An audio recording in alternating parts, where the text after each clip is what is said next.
Bien, te traigo hoy estas dos definiciones de la cuasi varianza muestral. En la estadística descriptiva es muy habitual, es casi imposible no chocarse con el concepto de la cuasi varianza muestral o de la varianza muestral. Primero vamos a hablar de cómo la denotamos, ¿no? ¿Cómo la denotamos? Yo leo aquí cuasi varianza muestral. ¿Cómo sé que es cuasi? Sé que es cuasi porque estará corregida, es decir, tendrá aquí abajo, calcularemos este promedio de las desviaciones respecto a la media utilizando n-1 en lugar de n. Es decir, esto sería la varianza muestral, mientras que con el gorrito, en lugar de referirlo a n, lo referiríamos a n-1. Fíjate. Es tan tonto como eso. Sé que es cuasi porque en vez de poner aquí en este denominador una n, que sería el tamaño de mi muestra, pondré n-1. Yo qué sé, imagínate, pues una muestra que fueran un 0, un 1, 2 treses y 3 5. ¿Vale? Vamos a dar la ordenada para no tener que perder tiempo en eso. Pues aquí tendríamos n igual a 7 valores. Si yo calculara la varianza muestral sin corregir, la dividiríamos aquí entre n. Pero como veo que yo quiero hacer aquí la cuasi varianza muestral, lo denotaremos así con el gorrito y dividiremos entre n-1. ¿Cuándo hablaremos de cuasi varianza muestral o en qué casos nos interesa aplicar la cuasi varianza muestral, es decir, corregida en lugar de no corregida? Pues bueno, en todo lo que atañe a los procesos de inferencia, en todo aquel caso en el que nosotros queramos abstraer propiedades de una población cuyos atributos concretos desconocemos a partir de la observación, ¿no? De la descripción de una muestra, de un subconjunto de esa población, pues nos interesará aplicar esta corrección. ¿Por qué? Porque se vio que esta corrección hacía que los resultados derivados de esto, una vez los aplicábamos a la inferencia, es decir, a la abstracción de propiedades del conjunto general a partir de la observación de un subconjunto, de una muestra, se adaptaba mejor a las propiedades de la población, ¿no? Es decir, eran resultados más adecuados, ¿no? Que se ajustaban más a la realidad. Bien, en segundo lugar, ¿cómo sé que estamos hablando de varianza y no de desviación típica? Bueno, pues que lo observo aquí al cuadrado. Por ejemplo, esto se leería como la cuasi desviación típica, mientras que al cuadrado pues sería la cuasi varianza. Recordemos pues que la raíz de la cuasi varianza sería la cuasi desviación típica, así de tonto, ¿vale? ¿Y cómo sabemos que es muestral y no poblacional? Bueno, pues porque cuando hablamos de la varianza muestral hablamos de S, mientras que cuando hablamos de la varianza poblacional utilizamos sigma, ¿vale? Sigma para población, S para la muestra, S cuadrado para la varianza, S para la desviación típica. Gorrito, cuasi, es decir, corregida. Sin gorrito significa no cuasi, varianza muestral a secas, es decir, dividiendo entre n. Vale.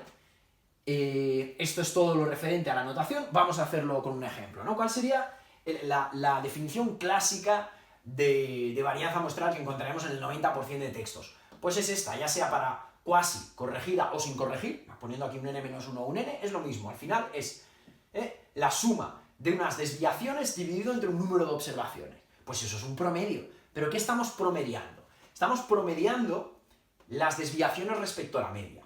Y te preguntarás, ¿por qué ponemos entonces, si estamos aquí haciendo desviación respecto a la media, ¿por qué ponemos un cuadrado? Bueno, pues resulta que por propiedades de la media, ¿no? Precisamente la media es la media, por estar en medio de las...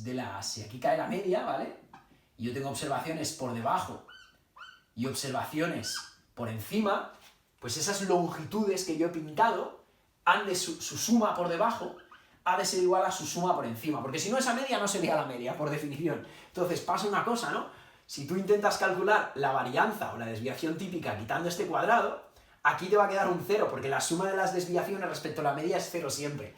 De ahí que para hacer significantes, ¿no? A nivel analítico, o cuando yo introduzco los números en esta expresión, para hacer significantes esas longitudes, tenemos que ponerlas aquí al cuadrado, para que todas ellas estén en positivo y no se anulen. ¿Vale? Entonces estemos ahí computando una longitud total de desviaciones y que las que están por debajo no tiren de las que están por encima hasta anularlas, ¿no? Hasta anularse mutuamente. Bien, aclarado esto, Vamos ahora a hacer competir dos expresiones, una que es esta, ya te digo, la más clásica, que es el promedio de las desviaciones, contra una más compacta que te traigo, que yo te recomiendo que uses sobre todo si te encuentras en una prueba en la que tienes, por ejemplo, el tiempo acotado, ¿no? Vale, vamos a hacerlo primero de forma clásica, utilizando como ejemplo esa muestra. ¿Qué haríamos?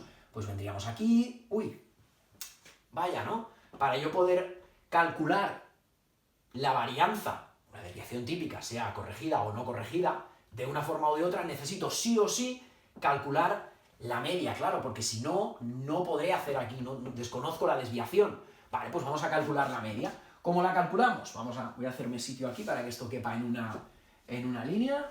Yo creo que bajaremos un poquito esto así inclinado, no pasa nada. Y calcularemos, yo qué sé, aquí debajo el promedio, me interesa, ¿no? Este promedio será, pues, el 1 que salió, ¿no? Más el 0 que salió, más los 2 3 que salieron, más los 3 5 que salieron, dividido entre n igual a 7, decíamos. N igual a 7. Esto no es un 7, esto es una mosca. ¿Vale? N igual a 7. Vale, pues tenemos 0 más 1, 1, más 6, 7, más 15, 22. Pues 22 medios es el resultado que quiero que conserves en tu calculadora en la tecla ANS. ¿Vale? Vamos a asignar ese valor, ¿no? Guárdalo antes de seguir operando, porque te va a hacer falta aquí arriba. Vamos a verlo, ¿no? Tendríamos ese 0 menos 22 séptimos al cuadrado, más ese 1 menos 22 séptimos al cuadrado, más 2 veces, ¿no? Porque salieron 2 treses, 22 séptimos al cuadrado, más 3 5 que salieron, menos 22 séptimos al cuadrado. Esto, escribirlo en la calculadora, es un auténtico peñazo. Recordamos que como queremos la cuasi varianza y no la varianza muestral, en lugar de dividir entre 7, que sería n, ¿no? El tamaño de la muestra, vamos a dividir entre 6. Y si introduces esto en tu calculadora, te va a dar 203,49 avos. Creo que eso ya es irreductible. Vale. Y ya está, pues esta sería la aplicación de la forma clásica. Pero claro, ya te digo que introducir esto en la calculadora es un auténtico peñazo. ¿Qué te recomiendo que hagas? Pues manteniendo... claro, sobre todo si no te fías y quieres verlo claro, esta primera aproximación clásica pues permite ver muy claramente realmente qué estamos haciendo. Insisto que estamos promediando esas desviaciones, ¿no? Y tenemos que ponerlas al cuadrado porque si no se aniquilan mutuamente. ¿Vale? Entonces, si lo vas a hacer así, insisto, por favor, mantente aquí esto, porque si no vas a estar 10 minutos para una muestra que tenga 10 observaciones, introducirlo en la calculadora es detrimental, ¿no? Es deficitario. Vamos a ver si nos da lo mismo con esta otra expresión que te traigo aquí. ¿En qué consiste esto? Pues es una expresión análoga a lo que veíamos aquí. Fíjate, haremos el 0 que salió al cuadrado. Como salió un 0, pues una vez. Es decir, aquí tengo, en lugar del sumatorio de las desviaciones, tengo el sumatorio de cada uno de los valores al cuadrado por su frecuencia absoluta. Entonces vendríamos el 1 más los 2 treses que salieron, pues el 3 al cuadrado, más los 3 5 que salieron, pues el 5 al cuadrado. Tan tonto como eso. Mucho más compacto. Menos que n, el número de observaciones 7. Y el promedio, de nuevo, 22 séptimos. Y el promedio al cuadrado, no olvides esto. Ahora, esto lo vamos a dividir entre 7 menos 1, porque estamos calculando la cuasi, la versión corregida. ¿Por qué? Porque, bueno, pues te lo traigo para que lo apliques a los procesos de inferencia, de cálculo de probabilidades, o de caracterizar intervalos de confianza, ¿no? De poblaciones que en realidad pues desconocemos totalmente. Vale, pues si me introduces esto en tu calculadora, verás que da exactamente lo mismo. Y ya está. Por tanto, te recomiendo que si tú ya tienes claro el significado profundo de qué es la varianza, que no es otra cosa que es este promedio de desviaciones respecto a la media, esté corregido o sin corregir, pues apliques esta otra segunda expresión que es mucho más ágil. Por ejemplo, ¿qué hubiera pasado si en vez de pedirnos, ¿no? Si en vez de calcular la cuasi varianza, calculáramos la varianza?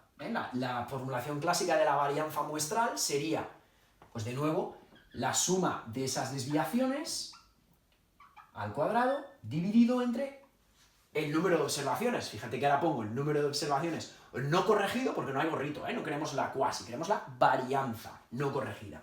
Claro, pero esto en la calculadora es un peñazo. ¿Cuál sería la alternativa? Pues coger cada uno de esos valores al cuadrado, multiplicarlo por su frecuencia absoluta, sumar eso y aplicar esta forma compacta que te digo, ¿no? Pero claro, aquí hay una ligera asimetría para con la expresión anterior. Fíjate que antes teníamos n-1, pero ahora aquí sale una n. De modo que por propiedades de las fracciones, tú estarás de acuerdo en que aquí va a salir un primer término y aquí un segundo término. Muy tonto, ¿no? Claro, pero aquí n entre n es una fracción unitaria, de modo que podemos prescindir de esto. Y quédate ya con esta para cuando tengas que hacer el cálculo de la varianza muestral no corregida, es decir, fuera del ámbito de la inferencia, fuera de los, por ejemplo, intervalos de confianza o de la regresión lineal y lo apliques a la estadística descriptiva, ¿vale? Bueno, pues esto es todo. Cuídate mucho.